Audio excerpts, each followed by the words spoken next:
Renowned entrepreneur, wealth coach, and author of Millionaire Underdog, T Foxx embodies strategic and visionary thinking. He consistently delivers innovative marketing strategies and collaborates with A-list celebrities to enhance his personal brand and secure business relationships. People love JT's energetic, motivational speaking, which impacts countless aspiring and seasoned entrepreneurs with his ambitious and charismatic personality. JT is a straight shooter who provides the direct feedback you need to hear to execute at your highest level. His insightful perspectives on wealth building and success establish him as a passionate and persuasive business leader and mentor. I'm Damon Davis, and this is my Discovery Diary with global entrepreneur, branding master, and wealth building coach, T Foxx.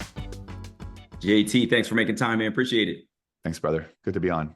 So reading your book, Millionaire Underdog, you've had what it seems to me are like two lives. It's been the young, broke, brash JT, and then there's the millionaire, seven-figure, multi-business across the globe.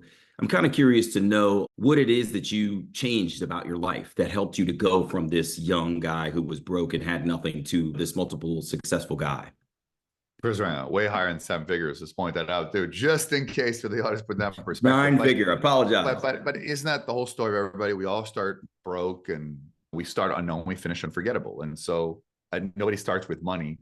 And so I think that's the stage of every entrepreneur. It's the equivalent of a young bull and an old bear, right? So we start out, we're all young and stuff like that and take on the world. And as we grow older and wiser and more experienced, we're much wiser and old bear. And so I've been thinking about, at what point should we go back, to the bull part? And that's why sometimes people they don't have the same drive they did when they earlier on, because they've already made it. It's already like, I don't have to go. So it's just much easier to say no. So I think that's an important part of the process. But, for me, it was a big part of having my coaches tell me, do this, don't do this, don't do this. And a lot of people, they don't have coaches and they're just trying to do everything themselves. And the problem, there is no such thing as a self-made man or woman. So people are like, once I'm successful, then I'm going to get the help. And the reason they don't get the help is because it costs money. So they're not willing to invest in themselves, but they want other people to invest in themselves. Yeah, it's a good point. And one of the things that I've always sort of admired about you is here you are, nine figures, and you don't have to continue to do this, helping people and stuff like this, but you continue to reach back to young entrepreneurs like myself. Do you tell me why you do that? Why you could be completely comfortable, just focus on yourself. Why do you bother to reach back? I think it was part of this paying it back. So there's an obligation, and also too, like I was you. So there was someone that helped me, and it would be like not fair to be like, okay, now I'm not going to do it, or now I'm not going to help. And I think that would hurt a lot more. And I think it wouldn't be in line with this nation of paying it forward. But I love the game, you know what I mean? But, sort of business is war. And you either get the customer, you don't get the customer, you get the deal or you don't get the deal. So at the end of the day, you just really have to go out there and you have to go for it. And I think a lot of people don't. Yeah. And I think that's problematic, right? They wait, there is no waiting. Yeah. Action, right? That's one of the things I've definitely taken from you is absolutely apply action. Speed of implementation is one of the things I put in my calendar as a reminder of what I need to do. Absolutely. So I would love to know a little bit about your current business dealings. You made your millions in real estate, but one of the things your partner Adam Coffey talks about is that billions are made in business. How have you pivoted your mindset these days to really focus on developing business over real estate? Are you doing mergers and acquisitions? I still do. I've always done a lot of businesses. I think what Adam was talking about, the big exits are in what's called roll-ups, right? Building your business, building to maximum, selling it to somebody else, which is not easy. I mean, most businesses are not. You have to get to a $4 million in EBITDA to sell it to over $30 million. And if you get to $10 million, you're probably going to sell it for $100 million. But you have to be in a business that somebody else wants to buy you, and there's enough room for them to grow. So there's businesses that could get to 10 million, but really are unsellable if they're too founder based. And I have some of those businesses that are based on me that do over 10 million.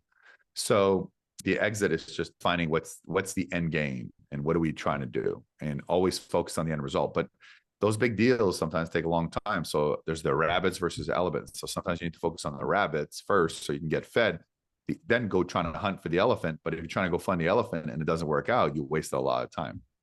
So let me ask you this. What are you doing then for those businesses that are of yours that are based on you? You're the entrepreneur and the business is based on you. How are you pivoting out to make it more of a non-JT business and something that can survive on its own? Well, I think once you have the money and you have the reputation, the credibility, I think the more successful you are, the less reliant is on you in some cases. But I think that's something that goes in there. But at the end of the day, when you start off, you have to be the one that drives. You have to be the one that takes the shots, right? And you have to want the ball. Yeah. So How about your personal branding? One of the things you've always talked about is making sure that you've got a brand. If you don't have a brand, you don't have the ability to attract others. Tell me a little bit about what you've been working on in terms of well, personal branding. I have a lot of branding now, from the world's most successful people, from Messi to Brady to A-list actors to billionaires. But also there's branding by results. So I have the results, I have the celebrity branding, I have the brand awareness, the brand preference, the brand assistance, the brand ambassadors. All the levels of branding is what's there. But we all start unknown. We need to finish unforgettable. And I think that's the point that I kind of bring up to that point, is that if you don't have a brand, then you really plan on failing. You obviously have successes, but what are some of the biggest lessons you've learned from some of your failures? Those are the big challenges where you really start to look at yourself They're and go, all my failures are people. Like every problem I have has a first name and a last name. People under promise, over deliver. They don't say what they say they're going to do.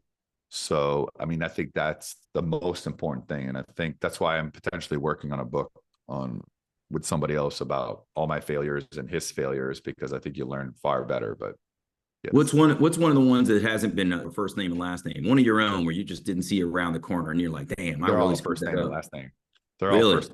They invested in people, and they said that they would do something, and as a result, you're personally responsible, or you just trusted other people to have done the research and the check. And at the end of the day, that's a big mistake. People should always treat your money more concerned than their own, than they don't. Sort of classic. If it's meant to be, it's up to me.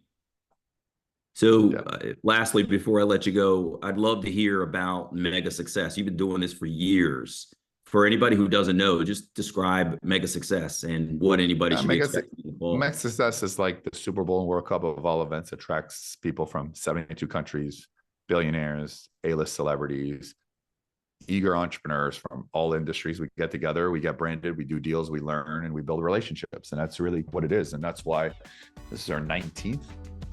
So it is the best of the best. And I know you're going to be there, but that we have amazing people like you. And I'm so happy to have you, so happy to know you, so happy to have you be part of Insiders, because that's the relationship we have. And people should definitely seek you out, because you're definitely a phenomenal guy.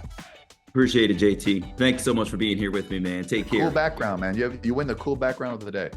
I appreciate it, bro. Take care.